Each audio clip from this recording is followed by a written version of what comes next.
Good morning, students. Welcome back to the online class of Social Sciences, in which we have covered the chapter 3, that is the surface and the interior of the earth. So firstly, we have to give you a quick recap of this chapter. What are the topics we had already covered? In first video, we had covered about the earth's surface and a little bit part of the interior of the earth. And after that, the primary waves and the secondary waves. And then the structure of the earth. So in the last video, it means the part 3 video, we have covered the structure of the earth, in which we have discussed about the 3 layers of the earth, that is the crust, the mantle and the core. And now in this video we have covered the earth, a treasure of rock material.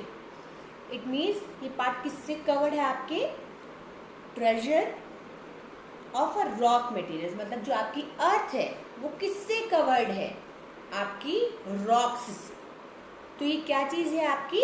जो पूरी की पूरी जो अर्थ वो किससे बनी हुई है? ये किसका खजाना है? ट्रेजर होता है आपकी रॉक्स। ये इतनी सारी रॉक्स जो आपको स्क्रीन पर शो हो रही हैं, a treasure of rock material, इतनी सारी रॉक्स का खजाना होना आपकी अर्थ में। So this topic is all relates to the rocks one. कितने टाइप्स की रॉक्स होती हैं, हाउ दे गेट फॉर्म्ड, क्या फॉर्मेशन होती है, कौन कौन से उस रॉक्स में आपकी टाइप्स आती है बेटा, we all have covered in this topic. So what is a rock? A rock is a natural occurring solid substance made up of mixture of minerals. अब रॉक क्या है बच्चे? आपकी एक नेचुरल अक्रिंग सॉलिड सब्सटेंस है, naturally अपने आप से, कोई नहीं बनाता इसको, अपने आप से अकर होता है, एक सॉलिड सब्सटेंस है. सॉलिड मतलब बहुत ही ठोस सख्त सब्सटेंस है, और ये किससे बना हुआ है? That is made up of the mixture of minerals. इसमें कोई एक मिनरल नहीं है, there are so many minerals जो आपकी एक रॉक को बनाते. एक नेचुरली बना हुआ बेटा solid substance that is made up of the mixture of minerals. All rocks are not hard. सभी रॉक्स बेटा हार्ड नहीं होती. आपने देखा होगा कुछ रॉक्स आपकी सॉफ्ट भी होती हैं, कुछ रॉक्स आपकी हार्ड होती हैं. They can be as hard as granite. अब जो हार्ड रॉक्स होती हैं वो किस तरीके से? They can be as hard as granite. Granite आपकी सबसे हार्ड रॉक्स में आती है, बिल्कुल ही पत्थर जैसी ठोस. And as soft as clay और चॉक. और जो सॉफ्ट होती हैं वो कुछ हार्ड हैं, कुछ सॉफ्ट हैं. हार्ड में आपकी ग्रेनाइट आ गई, सॉफ्ट में आपने देखा होगा आपके चॉक होते हैं, आपकी क्लेज होती हैं. ये भी this is the form of a rock one. They are found in different shapes, sizes and colours. और कभी भी आपने बेटा रॉक्स देखे होंगे, आप हमेशा से रॉक्स देखते हो. रॉक्स की क्या होती हैं? डिफरेंट शेप्स हैं, डिफरेंट साइजेस हैं. तो क्या होता है कि ये नहीं कि आपको एक ही साइज में मिल जाए. अब आपके पास कितनी सारी रॉक्स आपको नजर आ रही हैं, ठीक है ना. इनके साइजेस देखो, कोई किसी शेप में है, कोई किसी साइज में है, कोई किसी कलर में है, कुछ सब कोई वाइट में शो हो रही है, कुछ पिंक में शो हो रही है. डिफरेंट डिफरेंट साइजेस हैं, डिफरेंट डिफरेंट कलर्स है, कोई छोटी है कोई बड़ी है. सो सभी रॉक्स के क्या होता है? डिफरेंट साइजेस होते हैं और डिफरेंट कलर्स होते हैं. There are variety of rocks found on the earth crust. There are बहुत सारी वेराइटी की रॉक्स हमें मिलते हैं. हम ये नहीं कह सकते कि just only one variety of rock. बहुत सारी रॉक की वेराइटीज होती हैं जो हमारी अर्थ के सरफेस पे हमें मिलती हैं. Geologists have classified the rocks into 3 large groups on the basis of their formation. अब जो हमारे जूलॉजिस्ट होते हैं, कौन होते हैं जूलॉजिस्ट? जो हमारी ज्योग्राफी के पार्ट को रिलेट करते हैं, जो हमारी पूरी जियोग्राफी को बता देते हैं कि किस तरीके से कहाँ कहाँ पर किस किस चीज़ की फॉर्मेशन, आपको अर्थ के बारे में, आपके प्लैनेट्स के बारे में, आपके अर्थ सरफेस के बारे में, इंटीरियर्स के बारे में, आपको रॉक्स के बारे में, आपको मिनरल्स के बारे में. इट मीन्स हर चीज़ को जो बताते हैं, that we call those persons are geologist. और इन्होंने कितने पार्ट्स में क्लासिफाई किया आपकी इसकी रॉक की फॉर्मेशन को? Into 3-1. First is your, these are the igneous, second is your sedimentary, and third is your metamorphic rocks. It means 3 parts में 3 टाइप ऑफ फॉर्मेशन से आपकी जो रॉक्स की क्या हुई है बेटा, डिवाइडेशन हुई है. Igneous, sedimentary and third one is the metamorphic rocks. ठीक है बच्चे. अब आगे क्या आता है आपका, अब कौन सा टॉपिक हम इसमें रिलेट करेंगे. सो बच्चे, अब आपकी जो first rock is the igneous rock. अब जो आपकी इग्नियस रॉक्स है, ये आपकी नाम से ही igneous means coming out of fire. आपकी इग्नियस रॉक क्या है, कौन सी रॉक्स है बच्चा, ये these rocks means coming out of fire, जो आपकी फायर्स में से आई हैं, जो फायर में से निकल रही है. फायर का मतलब ये ना सोच लेना कि आग में से निकल रही है. जो आपकी अर्थ में टेम्परेचर बहुत ज़्यादा होता है, वहाँ पर जो रॉक्स की फॉर्मेशन होती है, उधर से आपकी इग्नियस रॉक आपको मिलती है. So the word igneous means coming out of fire.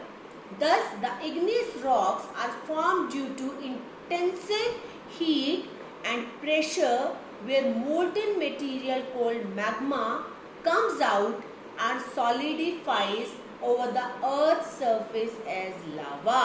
अब igneous rocks आपकी कैसे formed होती है बेटा, due to the intensive heat, बहुत ज़्यादा जब heat हो जाती है और pressure हो जाता है, और उस हीट और प्रेशर में क्या होता है बेटा, जब आपका मोल्टन मटेरियल जो मैग्मा है वो निकलता है एकदम से आपकी अर्थ सरफेस में से. बहुत ज़्यादा हीट हो गई, बहुत ज़्यादा प्रेशर हो गया, जो आपका अंदर का मोल्टेड मैग्मा होता है वो कम्स आउट होता है आपकी सरफेस से and solidifies over the earth surface. और वो कहाँ पर आ जाता है, एकदम से आपके अर्थ के सरफेस पर आ जाता है एज अ लावा बनकर. तब आपकी फॉर्मेशन होती है, ये स्टार्ट आपकी इग्नियस रॉक की. The cooling and solidification of magma can take place inside the earth, forming intrinsic igneous rock. जो बेटे cooling and solidification of magma, जब आपका ये मैग्मा जो निकलता है, ठीक है ना, जब ये कूल होना शुरू हो जाता है और एक सॉलिड फॉर्म में चेंज होना शुरू हो जाता है, कैन टेक प्लेस. जब ये दोनों के दोनों processes, cooling and solidification, solidification क्या हो गया, ठंडा होकर बिल्कुल सॉलिड फॉर्म में चेंज हो जाना. Cool and solidification of magma can take place, जब ये दोनों प्रोसेसेस बच्चे आपके अर्थ के अंदर होती हैं, इनसाइड द अर्थ, तब ये किसकी फॉर्मेशन होती है, किस टाइप ऑफ रॉक्स की फॉर्मेशन होती है, intrusive igneous rock. Intrusive means internally inside the अर्थ, तभी हम इन रॉक्स को क्या बोलते हैं, intrusive igneous rocks. For example इसका क्या है, जो इंटरनली फॉर्मेशन हो रही है, दैट इज ग्रेनाइट. ग्रेनाइट आपकी ऐसी रॉक्स है बेटा जो इंटरनली आपकी फॉर्मेशन कर रही है, जो आपकी इनसाइड द अर्थ फॉर्म होती है.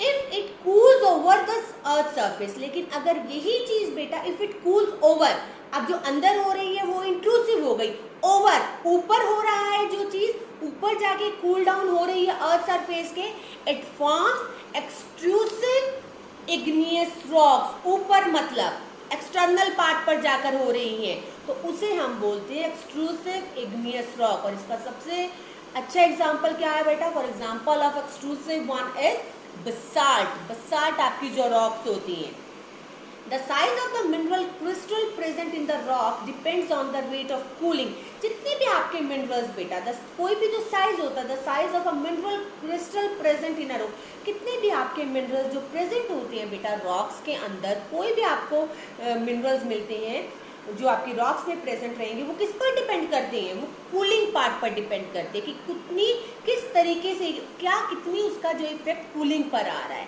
तो तभी आपका पता चलेगा कि आपकी रॉक्स किस पार्ट की है, किस तरीके की है, किस तरीके का उसका साइज है. जैसा साइज होगा वो डिपेंड करेगा the cooling, the rate of cooling of that rock. अगर वो इंटरनली जाकर हो रही है तो डेफिनेटली वहाँ पे कूलिंग इफेक्ट कम होगा, अगर वो बाहर आकर आ रही है तो डेफिनेटली वहाँ पर क्या होगा, डिफरेंट होगा. So in general slow cooling inside the earth results in large size crystals. तो बेटा जनरल सिंपल सी लैंग्वेज में क्या समझना है आपको, स्लो कूलिंग इनसाइड द अर्थ, जो एक स्लो कूलिंग, क्योंकि आपको पता है इनसाइड द टेम्परेचर बहुत ज़्यादा है, प्रेशर बहुत ज़्यादा है, तो कूलिंग क्या होगी, स्लो होगी, उतनी फास्ट नहीं होगी जितनी एक्सट्रूसिव में होगी. तो स्लो कूलिंग जो इनसाइड द अर्थ होगी उससे कैसे क्रिस्टल्स आपको मिलेंगे, लार्ज साइज, बड़े बड़े क्रिस्टल्स मिलेंगे, ठीक है ना बच्चा।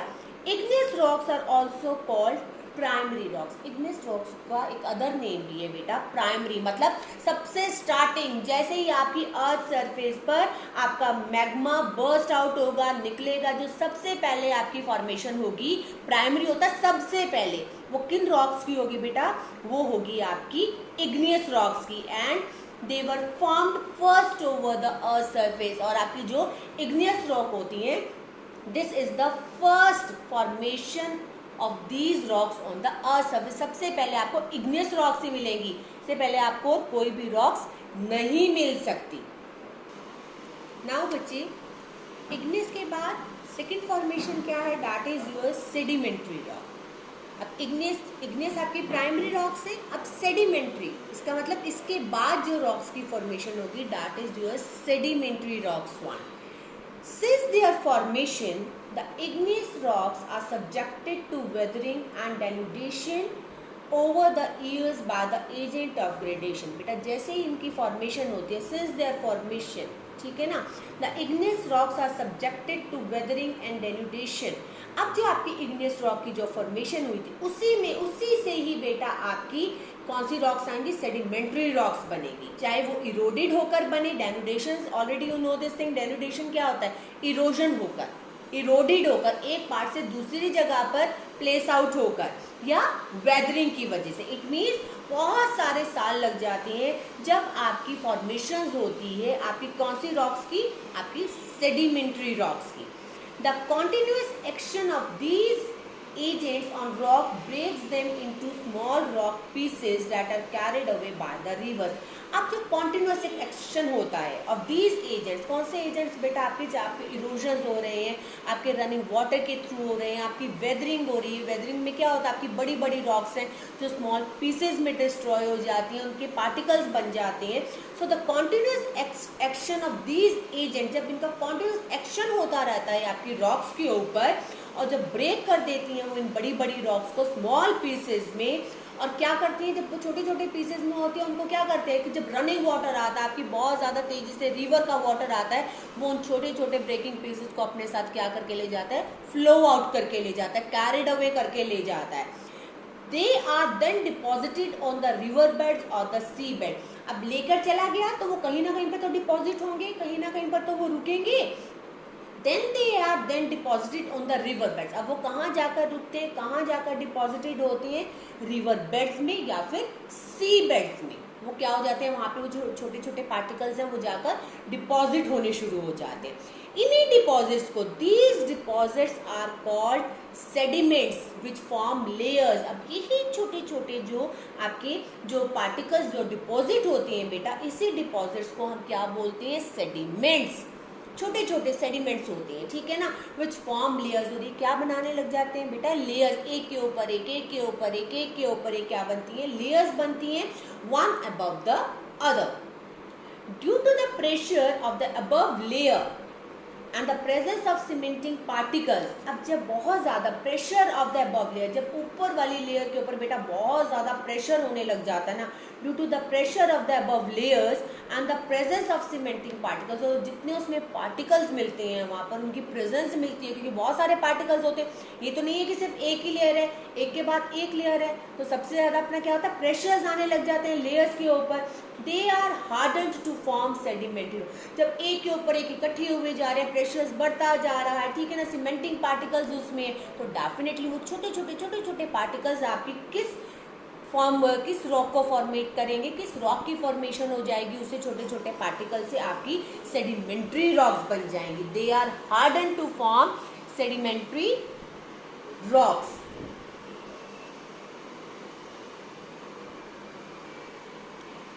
So this type of rocks are layered and therefore are also called stratified rocks। बेटा these type of rocks are layered। अब ये जो rocks होती हैं बेटा, they are layered, layered form में होती हैं and are also called stratified rocks। In rocks को जो layered form में होती है बेटा, हम इनको कौन सी rocks बोलते हैं, stratified rocks बोलते हैं हम इन्हें। और इसमें क्या क्या examples हैं आपके पास, सैंडस्टोन है, लाइमस्टोन है, क्ले है, हेल है।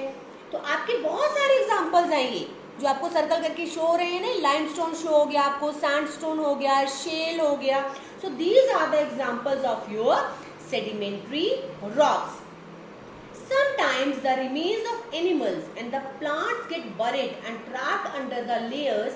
अब इसमें क्या आता है बेटा, आपको पता है कि layers में ये rocks, बहुत बार क्या होता है, sometimes the remains of the animals and plants, मरे हुए जो प्लांट्स होते हैं, बिल्कुल ही खराब, डिस्ट्रॉयड, डैमेज जो प्लांट होते हैं, आपके डेड एनिमल्स होते हैं, समटाइम्स वो क्या होते हैं, इन जो लेयर्स के नीचे वो क्या हो जाते हैं, दब जाते हैं, ठीक है, ट्रैप हो जाती हैं, दब जाते हैं. And over a period of time, और बहुत टाइम के बाद ये किस में कन्वर्ट हो जाते हैं, आपकी कोल में, ऑयल में और नेचुरल गैसेस में. अब आप ये देखिए, क्या जो आपके डेड एनिमल्स हैं और प्लांट्स हैं जो वो लेयर्स के नीचे आ जाते हैं, रॉक्स के नीचे आ जाते हैं, एक number of over a period of time वो किस में चेंज हो जाते हैं, आपके कोल में, नेचुरल गैस में, ऑयल में. और इसे हम क्या बोलते हैं, फॉसिल फ्यूल्स. ठीक है बच्चे. The fossil fuels have a very great economic importance all over the world as they are the major source of energy. अब ये जो आपके fossil fuels हैं बेटा, ये सबसे ज़्यादा हमारे लिए इकोनॉमिकली इम्पॉर्टेंट होते हैं. ये हमारी इकोनॉमी को क्या करते हैं, बहुत ज़्यादा इंक्रीज करते हैं. तो ये हमारे सबसे अच्छे क्या हैं, मेजर सोर्स ऑफ एनर्जी. क्यों, इसमें कुछ लगा तो नहीं, ठीक है ना. Definitely dead of the plants और एनिमल्स की उसको कन्वर्ट करके number of period of time के बाद से कन्वर्ट हुए और automatically they change into the fossil fuels one. तो ये सबसे ज़्यादा एक इकोनॉमिकली हमारे कंट्री को क्या करते हैं, स्ट्रॉन्ग करते हैं and act as the major source of energy. So in this video we have covered the earth, the formation of the rocks, the igneous rocks and the sedimentary rock. In the next video we have covered the third formation of the rocks, that is the metamorphic one, and a little bit topic of the minerals one. So students, thank you, have a nice day.